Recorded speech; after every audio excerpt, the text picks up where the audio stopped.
Welcome to Talk Cosmos, the show where Sue Rose Minahan and guests unveil astrology's ancient archetypes that continually build the collective experiences in our unconsciousness. Get ready to find your free will from your roots in the stars.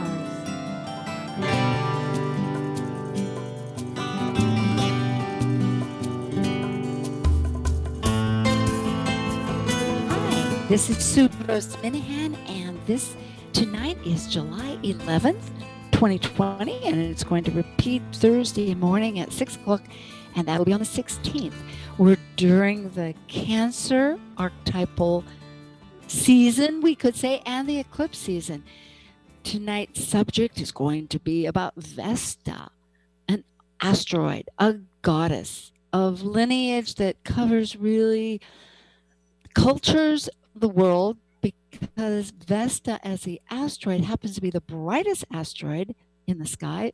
The asteroid belt was discovered in 1809 by a German astronomer, and it sits between Mars and Jupiter. There's a big gap. Mars is one of our personal planets, and Jupiter and Saturn at the exterior edge of the visible realm is our social planets.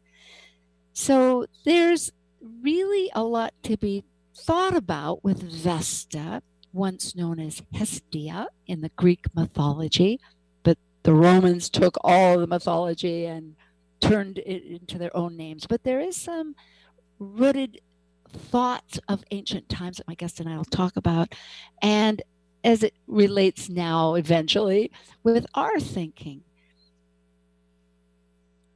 So the asteroids really denote the feminine energies. And by feminine, I don't mean on a physical nature, like, although they are seen as feminine because it helps embody that thought, but it's really of another nature, of energetic application. But the point being, I am reminded by different astrologers, a wonderful Anne Orderly, that says, yes, of course we have to talk about the asteroids because we need women too with the astrology. Our planets are mostly, except for Venus, of the male origin. And as we know, I have to be quick to say, these receptive, assertive energies that we classify in some realm to these archetypal planets and gods and goddesses are within all of us. Please, we understand this. It is unity that we're seeking. So, with no more ado, this is Talk Cosmos, and it is the cosmic collaboration, which we are now ready for Cancer Cosmic Collaboration. Investigating the deeper questions of this month's archetype and integrating spirit and matter for unified wholeness, this is your Cosmic Collaboration Panel. I'm Sue Rose Minahan, host of Talk Cosmos, an evolutionary astrologer and consultant, plus a certified color energy coach. I explore creative expression as an artist, a musician, and write abundantly, stories to poetry. I love investigating mythology's language, philosophizing eternity, and I'm a perpetual student of life, seeing oneness of body, spirit of people, animals, and nature.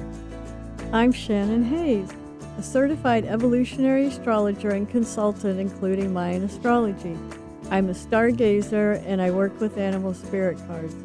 I own a hair salon, I'm a nature lover, animal activist, and photographer. And I'm Amanda Pierce, a soul-centered astrologer, astrological consultant, and empowerment-based meditation teacher. I have a BA in psychology, I'm a wellness enthusiast with a passion for healthy eating, and I enjoy creating new realities and shifting old paradigms. And like the Sufi poet Rumi says, you are the entire ocean in a drop.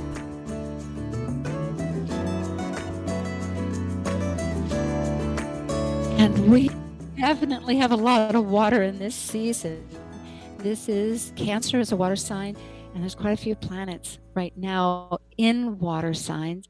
And we will be focusing on not immediately, but we will be bringing up the last lunar eclipse on July 4th, which happened to be the United States solar return. Yeah, because Vesta is conjunct the sun. But with that, hello, Amanda. Hello. Hi, Sue. Glad to be here with you today. Well, once again, I know last Cosmic Collaboration you were unable to join, and this time I need to tell our audience that Shannon is unable to attend, but I welcome in August. We'll be back again, but this gives us a chance to really have a dialogue. There's a lot to think about. Was your brainstorm to talk about Vesta, and I'm really grateful. It's quite pertinent. Yeah, who knew it was going to be so pertinent in the last lunar eclipse? I didn't know at the time when I suggested it, but that's just the way that it cosmically played out. True, it was Cazimi. I thought of that. I had put conjunct, but Cazimi within 2 minutes of a degree, because a degree has 60 minutes, and it was within 2 minutes. 35, 37, I think, or 37, 39, right there. So that was 13 degrees Cancer, which is also conjunct the fixed star Sirius. That's Sirius. They're stars that are way in the distance, and we call them fixed because from our view on Earth, they don't shift. We can use them as lodging points. Navigationally, people did, and in many, many ways they're used. But they have concepts. I think I was just reading in the Chinese, they believe that spirit and sing was spirit and soul. It was of a person combined in one star. So, well, I don't know where we should begin. I guess we could talk about Vesta. Well, Vesta, the asteroid, I might just say briefly, on the physical basis, was the fourth largest, and it's the brightest in the sky. It's curious always how they get named, but Vesta, or Hestia, the goddess, I'll toss this out, was the very first child of Saturn in mythology.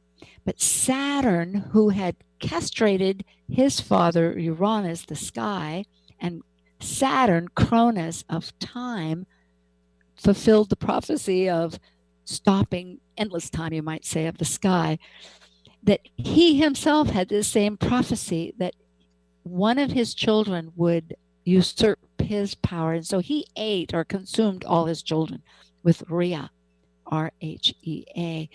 And Vesta, or Hestia, was the very first child. But when Zeus, or Jupiter, came along, now Jupiter, remember, is on the exterior side of this asteroid belt that's in between with Mars. Anyway, I don't know the right word, but he tricked Saturn, gave him a stone. Anyway, he regurgitated all his children. But the last one to come up was Vesta. So Vesta is in total service to Zeus, to the king of the gods, of this total energy of that psychology, you could say, or the philosophies and all of that. And Vesta also, after she came up and was regurgitated, she decided she did not want to marry. And she's like, I had enough of this, so I don't need any more men in my life. But so that's an interesting point, and that plays into the Vestal virgins as well. It's true. When I read about that, it was Apollo who was the sun. So I was thinking to myself, that's so intriguing, because the sun is seen as a total identity, and Vesta wants her identity. And with the Vestal virgins, they weren't property because they didn't marry, and therefore they could own their own land and property. So it was, and also she didn't want to marry Poseidon, which was Neptune of the seas, which I haven't quite related what that would relate to, but really it would be not distinctive, because Poseidon, Neptune rules the whole cosmos in a certain way. So Yeah. yes, the Vestas.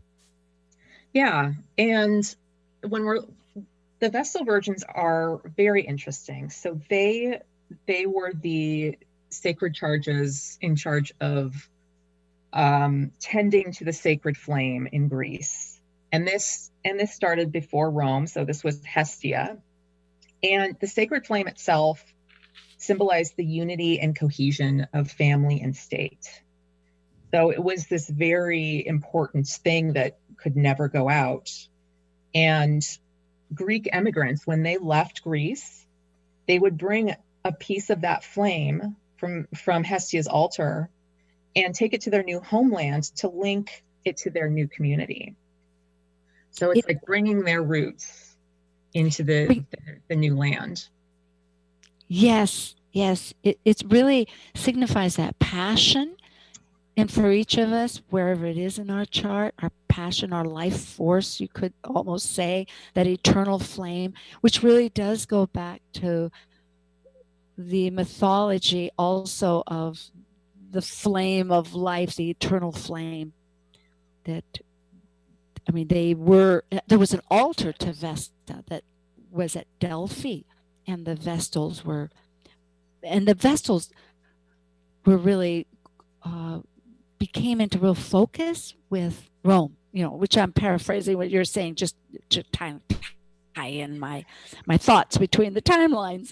But yes, they were quite focused there on celibacy, which was not really the pre-Hellenistic, actually before Greece, even before Hestia, perhaps, what the initial sacred flame was considered. It was more internal. Well, and the pre-Hellenic period, very interesting with how the Vesta virgins came about, and really, it was really before they were even called Vestal virgins. It started with the ancient moon goddesses. They were known as virgins, and virgin used to mean not married, not belonging to a man, and one in herself. That was the definition of what a virgin was. It had nothing to do with sexuality and withholding sexuality. So it just meant that this was a woman who was unto herself and did not need to answer to a man and was not beholden to a man. And even beholden at that time was so different, because for survival's sake, and also we're talking about very young people, marriage and unity, and in that there were such roles, as we understand, from Greece, before Greece, during this whole time, for probably many factors of survival. But interestingly, I just think it's a very kind of almost strange attitude that the Vestals held later, because they were held as this sense of purity. I mean, we're jumping back and forth even now as I am, because I'm in Rome. They'd be killed they'd be put in, if they let the fire go out, or if they did have relations without chastity, not keep their chastity, then they would be buried alive. It was very grim. But back earlier, it was dramatically different. There, they was were like night and day. Absolutely. Yeah. Really morphed, or not tweaked or twisted, you could say. And perhaps, I don't know if twisted is the right word, but it really did. Because they were liaisons with the warriors that would come back, and it would appease the spirit to have this unified sexual experience. And that was really their embodiment, because it was the life force. I think they were driven about the life force at that time. And it was about that inner flame, and that's the life force that each one of us has within us. And the the Vestal virgins would perform sexual acts as sacred vessels with the men that were returning from war. And that flame within, it was a flame of purification that could transmute the violence and the rage from war and open the hearts of men that were shut down by trauma. So it was a very powerful position to be in.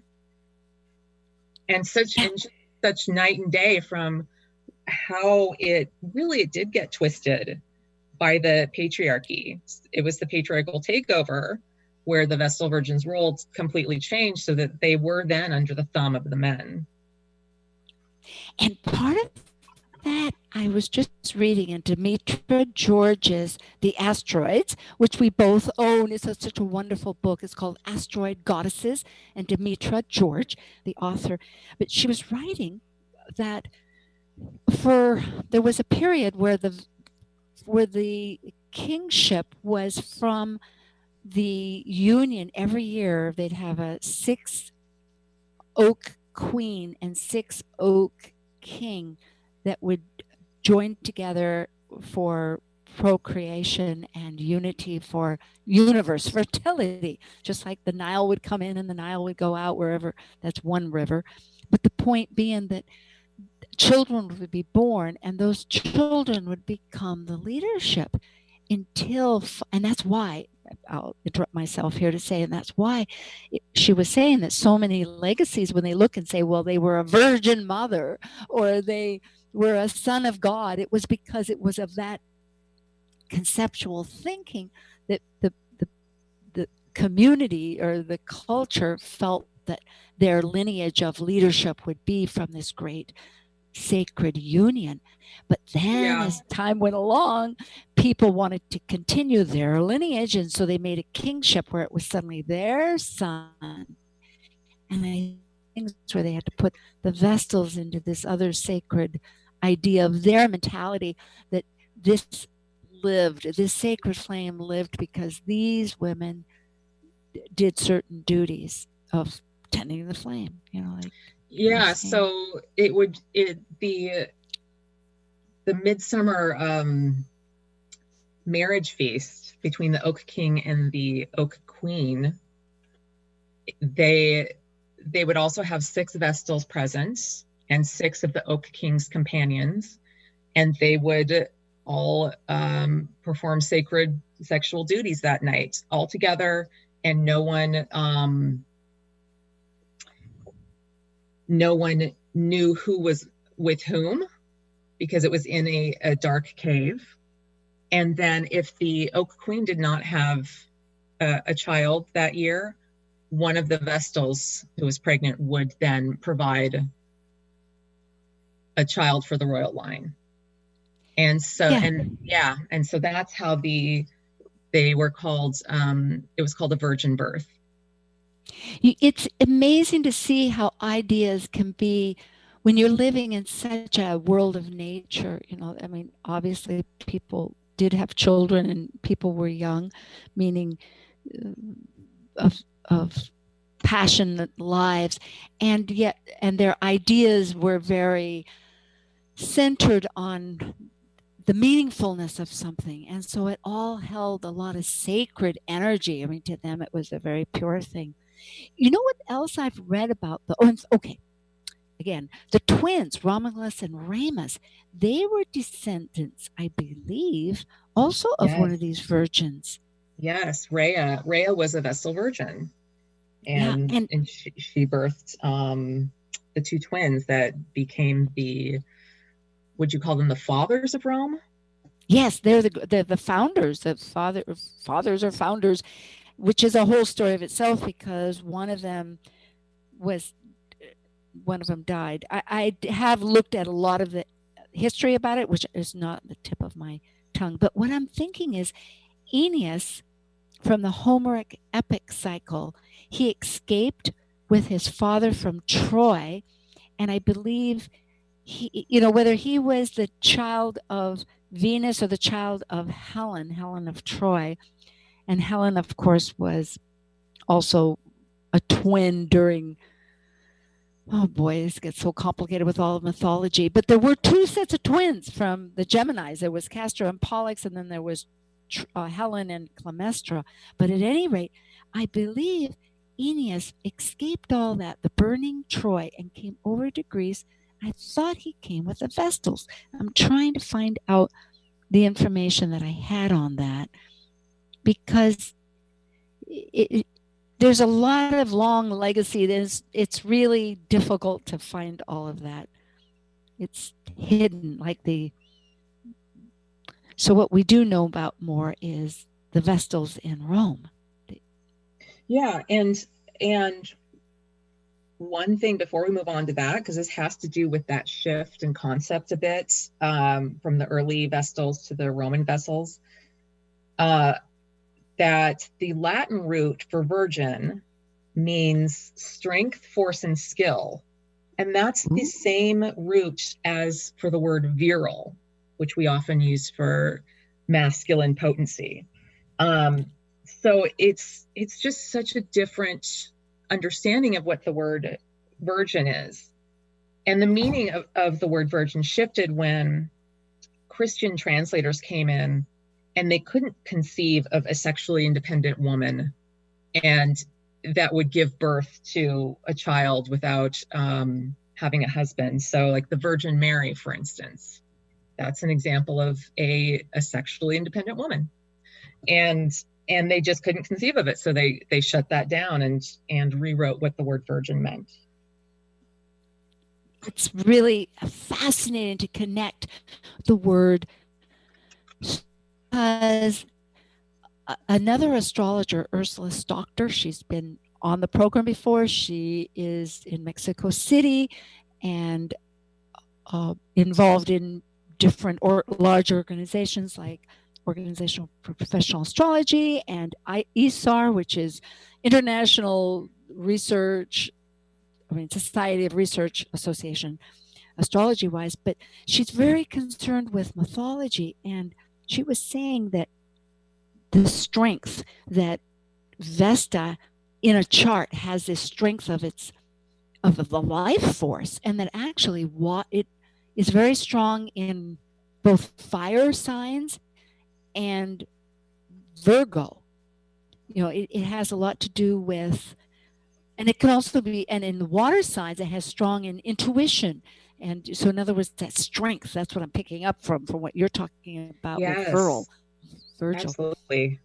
And she was also bringing, just to finish that thought too, about Hermes, Mercury, and Vesta were joined together in absolute an alchemy of organizers, which makes a lot of sense with the Virgo energy, but also it would be the Gemini, that sort of enters fire with thought pattern of Mercury or Hermes through poetry, through epics of meaningfulness, not, because we were talking, it's not just communication, but it's how we think, how do we, how do we communicate our emotion or thinking, but that thinking process that makes meaningfulness. Yes, absolutely. I think also that it's interesting how, so Vesta is a ruler of Virgo, and it's also a ruler of Scorpio, which are two energies that are very different and have, like the Virgo, like you were just saying, with the connection with Mercury. Mercury is also ruled with a ruler of Virgo. So yes, those two definitely pair well together. But then with Scorpio, much different, and that's where the kind of sexuality, sacred sexuality comes in with Vesta. Many forms of the feminine. Obviously the feminine, that as far as the physical part, does give birth. In fact, there's some mythologies that say the moon gave birth to the sun. But here, yes, those aspects of Vesta, trying to understand this deep life flame. And Scorpio also is of the occult, I think. It has it's a psychology of why, and it's life and death, which of course flame, they didn't want the flame to go out. That was and Rome didn't want that flame to go out because it represented this powerful connection of manifestation. If their flame stayed lit, their rulership, their empire would remain. Yeah, I mean, you can think about it like the sun. When we think of the sun in astrology, it's that ever-present flame. Like when the sun goes out, all life goes out. Oh, Amanda, you're so perfect. This is you are, because we do want to take a little break right now, and that will segue right back to when we return. We can come up with the lunar eclipse that happened last week, and they were conjunct. So I am with Amanda Pierce of Cosmic Collaboration, the Cancer edition for Talk Cosmos, and it is July 11th, and we'll be right back.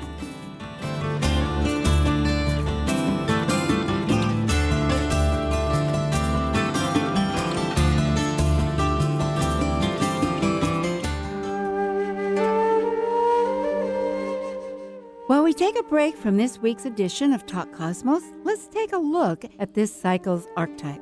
Currently, we are in the period of Cancer. By leaving a cycle based on connecting mental communication to the external, the energy of Cancer involves emotions, which create our personal story through our emotional associations and attachments. As a cardinal water sign that is nurturing, Cancer needs to process emotions in one's own internal rhythm of cycles in order to complete an evolution. Hello, my name is John Talevich. I'm a chiropractic doctor, and you're listening to Talk Cosmos on Alternative Talk 1150 AM, where we understand how to implement our free will through the cosmos. Working hard to put a smile on your face. Alternative Talk 1150. Greetings again.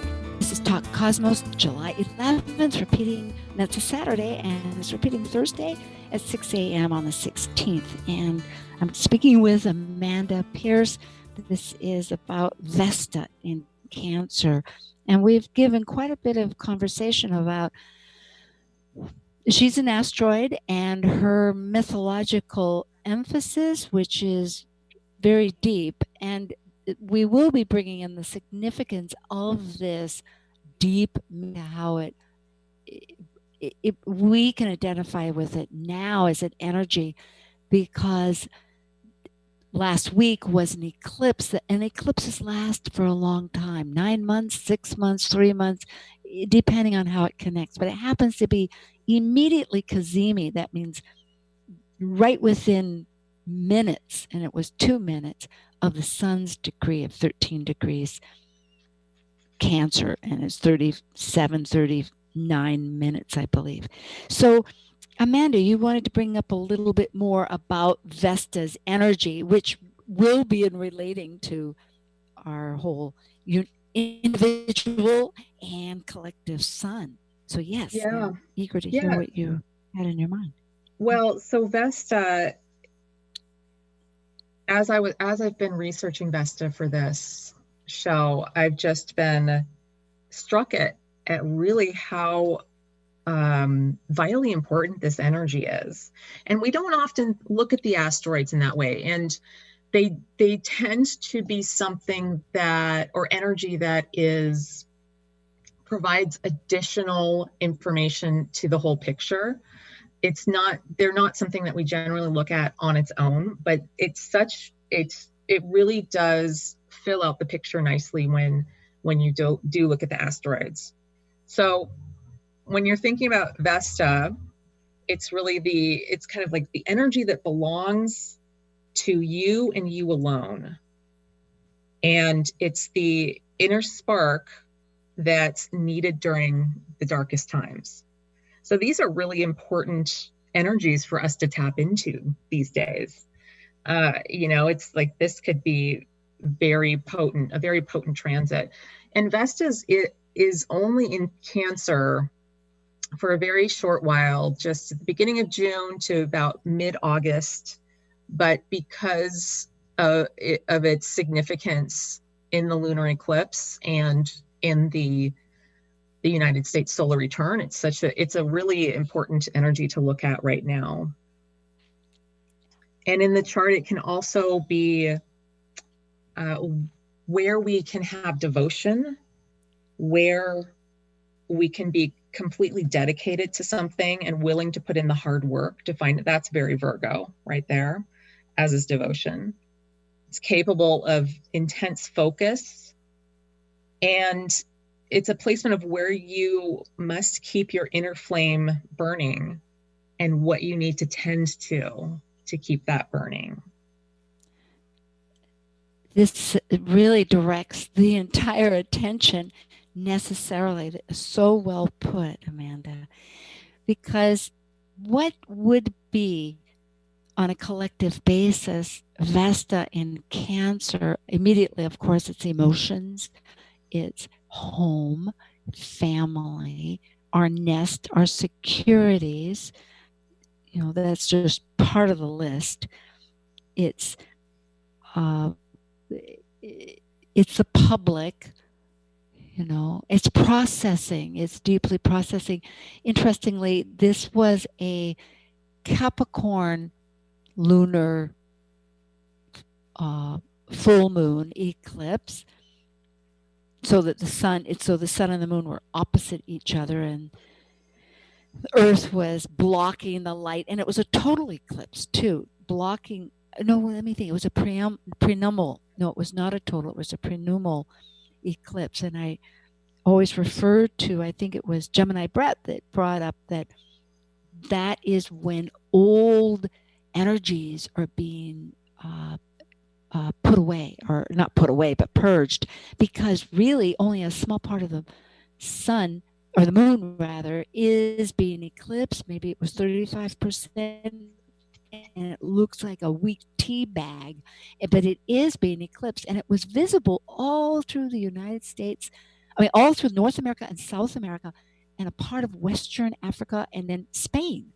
So it was, when I say all of the North America, it went up just past Vancouver, BC, and then it swept over to, I don't know whether it went to Nova Scotia or not. Yeah. No, go ahead, Sue. Well, that's all right. Lead on, because I that in itself is enough. And well, I wanted to bring up what you were talking about, how it's a Capricorn full moon and Capricorn lunar eclipse, and so it's the light of the moon is being cut off, and with an eclipse, it's a chance to break patterns. And that's what's being eclipsed, the moon is. So it's an opportunity to break free from how we have been emotionally been doing things in a Capricorn way. And we've been we're in very Capricorn times right now. We've have the Saturn-Pluto conjunction that we've been dealing with, and Jupiter and Mars have been in Capricorn. So it's just been a challenging time of a lot of restriction and a lot of needing to really just hunker down and get through these times. And the moon in Capricorn, it kind of speaks to how we've been handling that on an emotional level, and a way for us to break free of the patterns of that are no longer working for us. So with a Capricorn moon, there's often a desire to try and control things, try and restrict the emotions, to not allow the emotions out. And that's understandable in some ways, because when you've got a lot of Capricorn energy, it's a tendency to, Capricorn moon specifically is a tendency to grow up too fast, being put in a situation or in a family where you have to grow up and be the adult. So we're all having to really adult these days in ways that sometimes we're not prepared for. So this is that emotional component, and at the opposite end of it is the Cancer, and bringing in that a little more sensitivity, a little more nurturing, and an ability to really just embrace the emotions by allowing them to flow out of you. So important. It is. And then if we look on a collective basis, because the moon also represents the collective, it's also looking at ancestry for both the Cancer and the traditions of the Capricorn. And I think the fact that the flame, the Vesta, is right connected with the heart of the sun of the will, which is our natal sun in the United States, and also with the star Sirius that has of good deed of part of the sacred hoop there there's various stars, and it's one of them where for 3 months they would follow the ceremonial path of integrating the sun as it moved through the constellations. Is so important to realize on many terms what is our homeland, what is our true source of ancestry, what is our true legacy of traditions and meaningfulness. Yeah, like absolutely. The circle. Yeah. And yeah. It was in the 5th house, and Demetra was saying that is also dedicated to family and home. So again, and this responsibility. So what are we responsible to as a unified collective? You're talking about Vesta in the U.S. Well, yes, I'm thinking that individually and collectively. Yes, I was thinking on a grand scale collectively. Yeah. And of course, it can be focused on the individual. Mm-hmm. Yeah. Exactly. So really we can look at this in two ways, that with the sun conjunct Vesta, and it's within 2 minutes in this lunar eclipse, which is just insanely close. Yeah. So Kazemi. Yes. And that the Kazemi energy really puts a lot of power in the hands of the planet or asteroid that is next to the sun. It's really like a fusing energy. And so a focal spot. Yeah. But it gives it a lot more power than if it was a little further away, than it would be in the rays of the beams of the sun. And so this is quite a special placement. And looking at it, when I look at that in terms of the United States, so we're cutting off the light from the moon. So the moon is falling to the wayside, and it's allowing for that Cancer energy to shine freely. And this was the 4th of July, our Independence Day, and it was, I don't know if this is how you felt, Sue, but it was a pretty somber day for me, and it was a day of reflecting about where our country is. And Cancer is about the home, and it's about the family. It's very traditional. It's also can be connected to nationalism. And so the United States is such a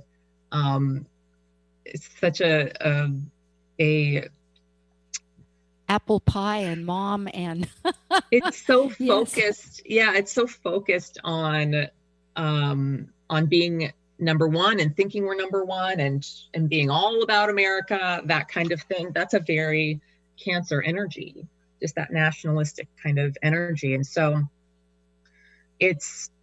we have the opportunity to break some patterns. Not that it's bad to be proud of your country. That's a nice thing. It's a good thing. But are we being inclusive of everyone that we that we can be.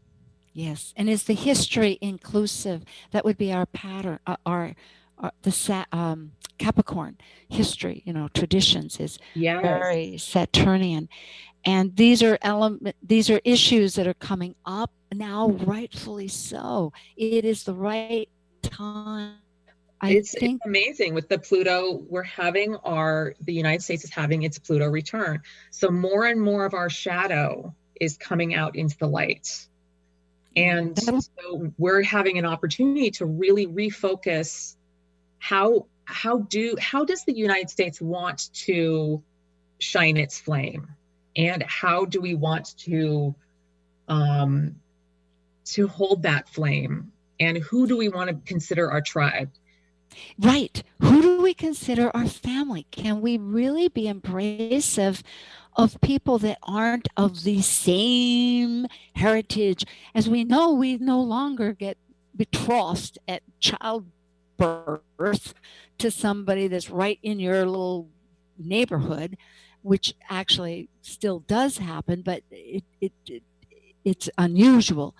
I mean, as far as our experience and social context, people have choice, and they can be of any religion, and they can be of any sex. I mean, there's just we need to realize and elevate to that consciousness that is truly embracive, in the sense that it's okay and it's exciting to have diversity, because the nodes right now are actually in the diverse signs, North Node in Gemini, whereas this eclipse was a throwback, you might say, from the old last nodal system that we were doing. And those are intersections, people that are between the moon and the sun's orbit, that South Node and North Node, of where we've been and where we're going. And it shifts. All of life is a shift. So absolutely. And the other thing I think that's interesting about this connection to the USA chart is that in the United States chart, Saturn is at 14 Libra. So it's in an exact square to that energy of the Sun and Vesta right there. So this is really about, let's kind of grow up and let's get serious about it. We have to make serious choices about where we want this country to go. It's a maturation process. Yes, I love that. Maturation. Oh my goodness, because both the Saturn and Saturn is all about timing. Remember, Cronus was the one that felt that his was going to be usurped, and he usurped Uranus by time. Sorry, it's Uranus, you're no longer the sky of the world. And then the king Jupiter of all the gods, the whole collection of these Olympians that through this earth contingency of connecting with the universe, as as below above, so below, with these gods that we see through all these energies of one, that in other words, Vesta was the first.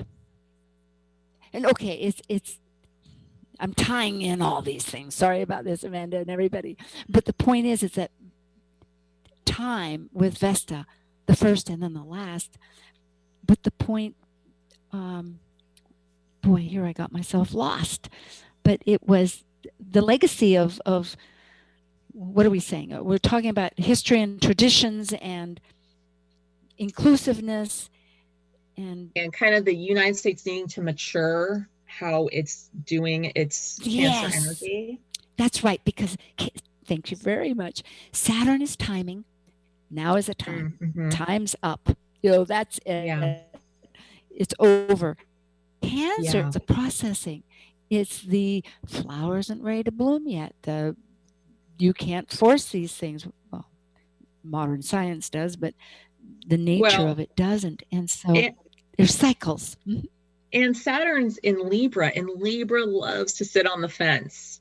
And wherever your Saturn is in your chart, it's an area where you don't necessarily right off the bat feel comfortable with the energy and you don't see yourself as the master.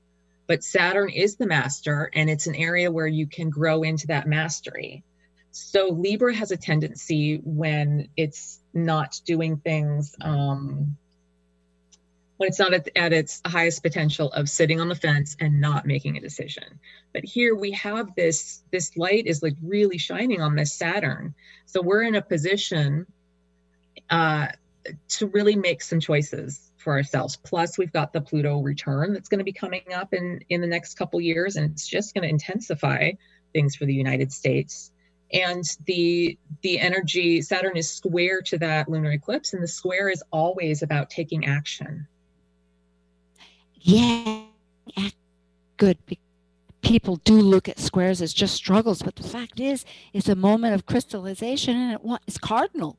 You gotta have squares. I mean, if you didn't have squares, your life would go nowhere. Yes. It's like, this is how you take action in life, is through the square energy, because it's a Mars energy, the square.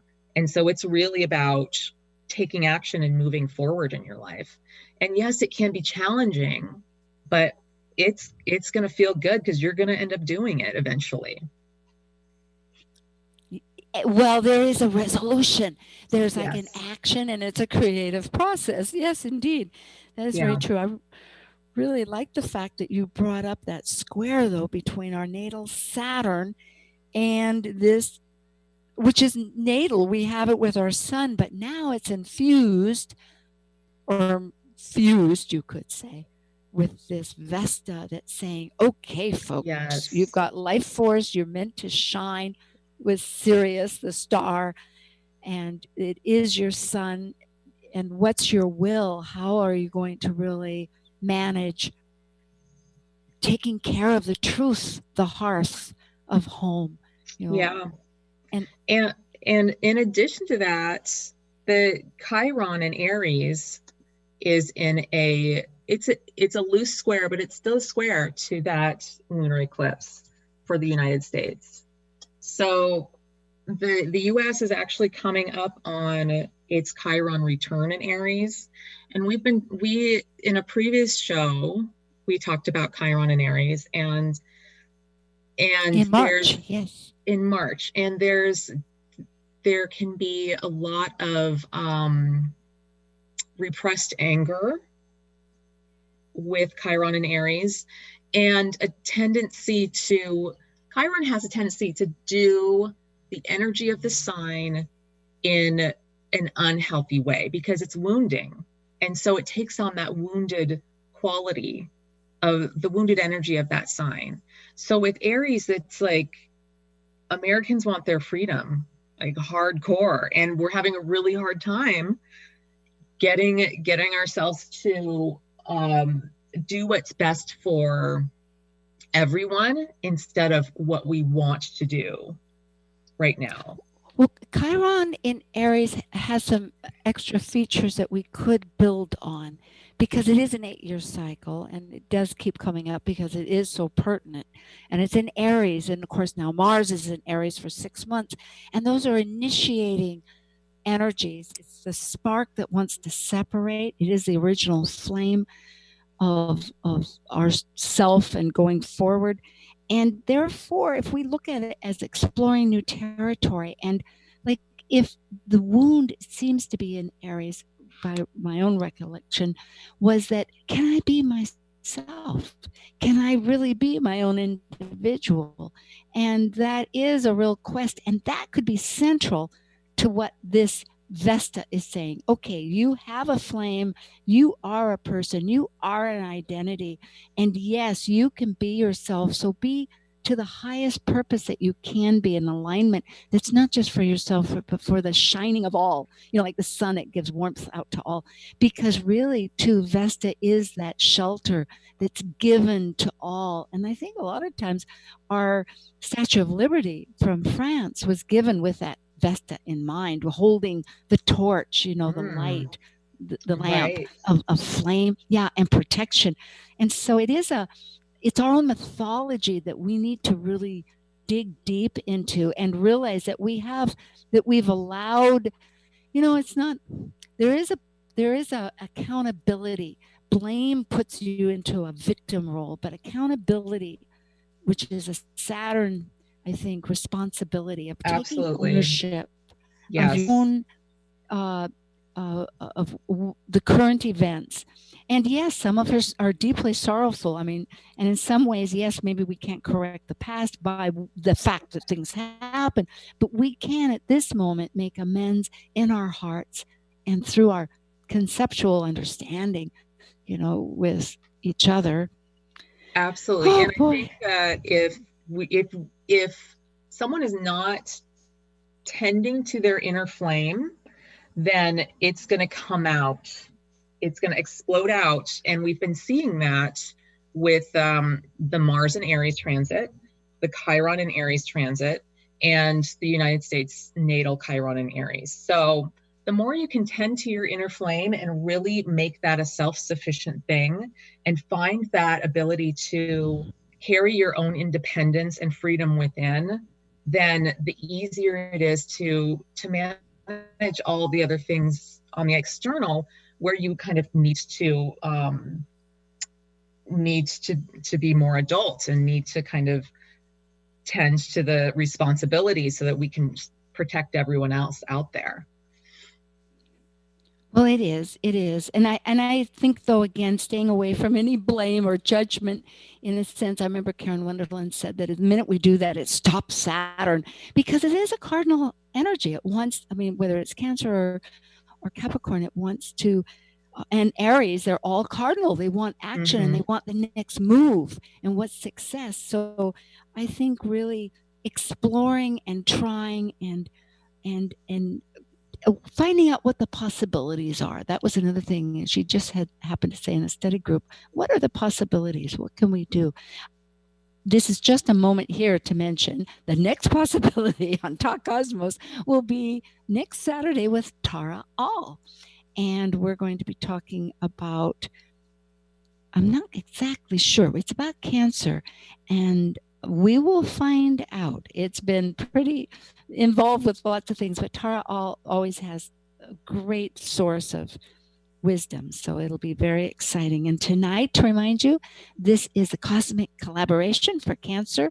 We're talking about Vesta, the asteroid, the goddess that's conjunct the lunar eclipse last Saturday with the United States solar return. It's very dynamic. These times we can begin to pinpoint them, but really it's like light. We're lasering in, but then it flows up and down like a wave. So it's just a matter of trying to get grips. And Amanda Pierce is with me tonight. And we return every month. And if you want to find out, subscribe. We're happy to have you join the mailing list. You just go to Talk Cosmos. So we have a few minutes here, Amanda. And yes, and you just brought up a good point. One of the qualities of Cancer is being able to flow with the circumstances. It's a water sign. It's able to kind of move with a little more ease than Capricorn is, which is can be a little more structured and a little more rigid. And these are times where it behooves us to be able to flow in this world right now, because there's a lot of unknowns. So that's another thing to potentially tap into with this energy. Water is so sacred. Yes, that's really a beautiful, whether it's our tears, I know the Indians would feel that was truth, whether it's the rains that get recycled, and water needs a container. So what's our container? I suppose we could refashion our Saturn structure to shape into a bowl to hold that Cancerian. Or reshape our moon, because we're eclipsing the Capricorn moon. So what do we want that moon to look like now? Yes. What ancestry is, what traditions really speak, and our true heritage, our true roots. Cancer represents the roots deep down into the earth. Yes, absolutely. And even though we're eclipsing that Capricorn moon, that's just about kind of eliminating the qualities that aren't working for us anymore. Capricorn has a lot of really wonderful qualities to it. Well, it will redefine Capricorn. That's right. Yeah, Because we're working Capricorn hard right now. Yeah, so that's the beautiful part about this axis of one side and the other. But so listening to the sensitivities of, which I think is where we came in on, of lunar emotions and realizing they are real things. Feel them, be with them, and very and important not to feel them. Yeah, and whether it's anger too, if with Mars, or frustration, it's all can be repurposed and put to structural use, right, with that square. But oh my goodness, there's so many. It's really the eternal flame. Yes. Well, may it light your flame, or light your way. And thank you, Amanda. It's been just really special. It's been a pleasure. Thanks, Sue. Okay, see you next month. Thanks, everybody. Thank you for listening to Talk Cosmos, the show where Sue Rose Minahan and guests unveil astrology's ancient archetypes that continually build the collective experiences in our unconsciousness. Be sure to tune in next Saturday at 6 p.m. to continue finding your roots in the stars.